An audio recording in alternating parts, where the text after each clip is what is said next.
유사일에 조국 가족만큼 저렇게 많은 서류를 위조한 사람이 있을까? 저는 없을 거라고 보고 있습니다. 공사문서를 지금 위조한 게 도대체 몇 건인가? 또 직접 문서를 위조한 것도 있고 또 가짜 증명서를 억지로 남으로 하여금 만들어내서 제출한 것, 이런 거를 다 합치면 지금 도대체 몇 건인지 확인까지도 안 되고 있습니다. 자, 동양대 총장은 자신이 표창장을 발급한 적이 없다고 했고, 딸에 이어 아들까지도 동양대 표창장이 발급되었다고 합니다. 총장 표창장이요. 그래서 지금 동양대 표창장이 돌아다니는 것만 해도 검찰이 가지고 있는 것은 흑백본인데, 박지원이 지금 청문회 날 공개한 것은 칼라본입니다. 그러면 그 표창장만 해도 도대체 몇 가지 종류가 있다는 말이냐. 검찰도 매우 의아하게 생각하고 있습니다. 그래서 동양대에서 지금 나온 표창장 중에서, 딸 표창장 중에서, 자, 박지원이 노출한 총장 표창장, 검찰 조사에서 본 표창장이 다 일련 번호가 다른 것 같다. 지금 이런 이야기까지 나오고 있고요.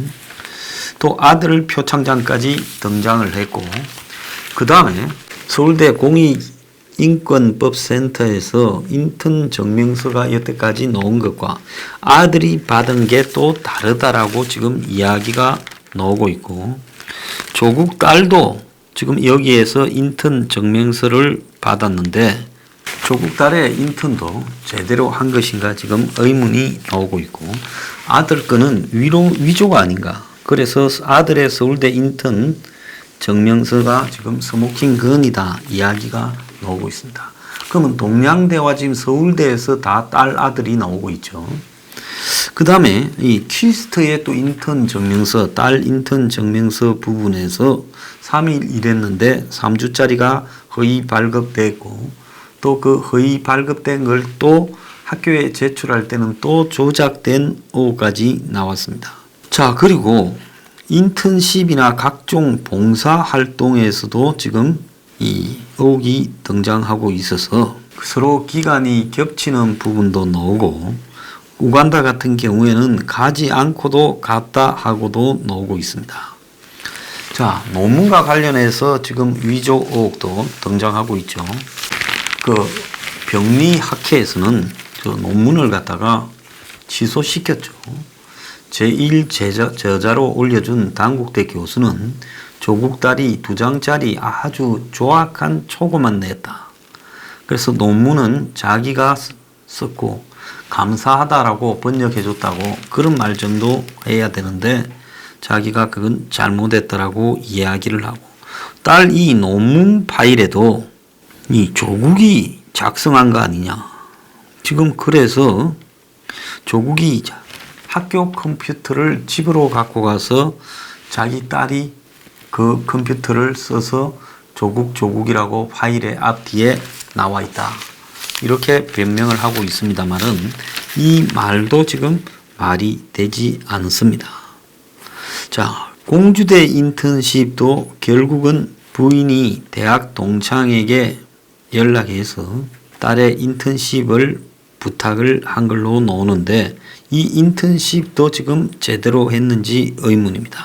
자, 그래서 지금 여기저기서 쏟아져 나오는 특히 이 단국대 교수와 그 아들이 지금 서울대에서 인턴십을 했다는데, 그게 지금 제대로 된 인턴십이 아니라는 이야기가 나오고 있고, 서로 품앗이로 조국 딸 논문을 제일 저자로 올려주고, 그 사람의 아들은 이 서울대 법대 인권센터에서 인턴십을 하게 해주는 그런 것을 한 거 아닌가. 지금 그 이야기까지도 나오고 있습니다. 자, 그래서 지금까지 거론된 이런 공문서, 사문서 위조, 변조 내지 교사 의혹들이 도대체 총 몇 건인지 지금 어지간히 집중력 있는 사람들도 이걸 갖다가 파악하기가 어려울 거라고 봅니다. 그래서 지금 공사문서 위조 및 동행사, 그리고 위조 교사 이런 의혹들이 지금 나오고 있고 이 부분과 관련해서 증거 인멸 의혹까지도 지금 등장하고 있습니다. 자, 그래서 이런 짓거리를 하면서 업무 방해나 또 더 나아가서 공무집행 방해 등을 지금 여러 건을 저지른 것으로 보이는데요. 조국 딸이 자신의 그 출생월일을 바꿨다고 지금 이야기가 나왔죠. 그래서 입시 때문에 어린 나이가 유리한 의존은 입시 때문에 바꾼 게 아닌가 이랬는데요. 근데 지금 또 다른 문제가 어제 나왔는데 조국이 자기의 생일도 65년인 게 있다. 석사장교 근무 시에 제작된 동기수첩에는 그렇게 해놨다는 겁니다. 조국은 어린 나이에 천재로 서울법대나 교수가 됐다고 자랑해왔는데 조국은 도대체 진실이 뭐냐? 굉장히 의문스럽습니다. 심지어 우간다에 이어 몽골 봉사도 이 지금 명단에 없다라고 지금 이야기가 나오고 있습니다. 코이카에서는 조국 딸이 몽골에 지금 봉사를 가지 않았다라고 말을 하고 있어요. 자, 조국은 한영 외교 전체에서 같이 갔다. 코이카에 왜 서류가 없는지 나한테 묻지 마라. 자, 이렇게 말을 하고 있는데, 자, 이 사람의 가족에 지금 나오고 있는 이렇게 많은 서류 조작, 그리고 그 교사, 밥 먹듯이 이런 짓을 저질렀는데요. 이건 정상적인 인간들이 아니라 소시오패스나 사이코패스에 가까운 행동이라고 봅니다. 부모가 둘이 다 서울대를 나와서 유학을 갔다 와서 교수를 하고 있는 한국의 상류층에서 딸 하나를 의사 만들겠다고 이렇게 많은 또 아들도 좀 스펙 갖춰주겠다고 이렇게 많은 서류 위조를 밥 먹듯이 할 수 있는가? 그리고 또 지금 반성을 하지 않고 잘못한 게 없다라고 하며 동양대 총장에게 자기 말대로 맞춰달라고 압박을 했습니다. 자, 동양대 총장도 지금 뭐라고 하면 2012년도에 조국의 딸과 아들이 모두 표창장을 받도록 정경심이가 자기 마음대로 했다라고 이야기를 하고 있습니다. 자, 총장의 말이 맞다면 정경심이가 총장의 결재 없이 아들과 딸에게 모두 표창장을 주기 위해 자의적으로 상장을 만드는 거다. 이렇게 봐야 되는 거 아니겠습니까? 맹색이 법무장관 한다는 사람 마누라가 PC를 빼간 날 아침에 자 9월 1일부터 9월 2일까지 이 새벽에요. 자, 이 투자증권의 직원을 데리고 가가지고 그 직원이 컴퓨터를 들고 자기 차로 실어 나르는 게 9월 1일 날 새벽입니다. 9월 1일 날 아침에 8시 50분에 정경심이가 옷을 갈아입으면서 그러니까 CCTV가 있다라는 걸 생각하고 일부러 옷을 갈아입으면서 이 서류들을 통으로 들고 들락날락 거렸습니다. 처음에는 평상복으로 두 번째는 모자를 쓰고 또 색깔 있는 다른 옷을 입고 들락거렸어요. 자, 참 기가 차고요. 새벽 시간대 영상 곳곳이 지워져 있고 PC를 반출하는 장면까지도 삭제되어 있다는 겁니다. 31일 날 토요일 날 저녁에 한밤중에 들어가서 일요일 날 아침에 이렇게 서류를 들락날락 거렸습니다. 학교가 토요일 날 밤 쉽냐 일요일 날 아침이 제일 사람이 없을 때 아닙니까? 누가 있겠어요? 교직원이요. 토요일 날 밤에 늦게 들어가 가지고 컴퓨터 들고 나오고 한밤중에 또 아침에 8시 9시 초반에 서류를 들락거리면서 실었습니다. 이게 법무장관 마누라가 할 짓입니까? 국청문회에 유일하게 출연했던 사람이 김형갑 웅동학원 이사입니다. 자, 이분은요 이사회에서 금전 문제가 거론된 적이 한 번도 없었다. 자, 조국 마누라나 조국이나 다 이사를 하고 있지 않습니까? 재단에 채무가 있었다면 그야말로 이렇게 처리하겠다라고 밝히고 합의를 구해야 되는데 자기가 이사의 이사였지만은 웅동학원 채무 형성 과정에 대해 하나도 몰랐다라는 겁니다. 자, 웅동학원은 96년 학교를 옮길 때 부채가 발생했다 하는데 조국의 부친이 대표였던 고려종합개발이 16억을 공사 맡았고 이게 나중에 그대로 그냥 아들한테 둘째 아들한테 공사가 넘어간 것 같아요. 그래서 조국의 동생이 대표였던 고려시티개발이 아버지 회사 걸 그대로 하도급으로 받은 겁니다.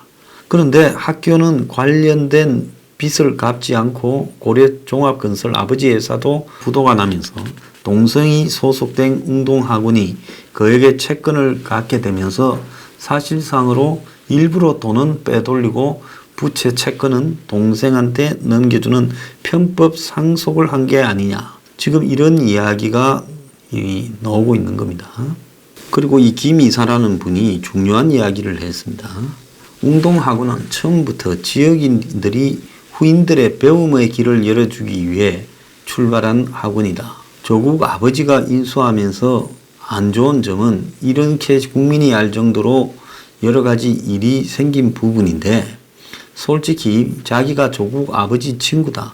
당시 세 사람이 지냈는데 더 한가했던 조국 아버지를 85년도 이사장으로 추대한 것이고 웅동학원은 지역인들의 학교고 개인의 학교가 아니다. 이렇게 말을 했습니다.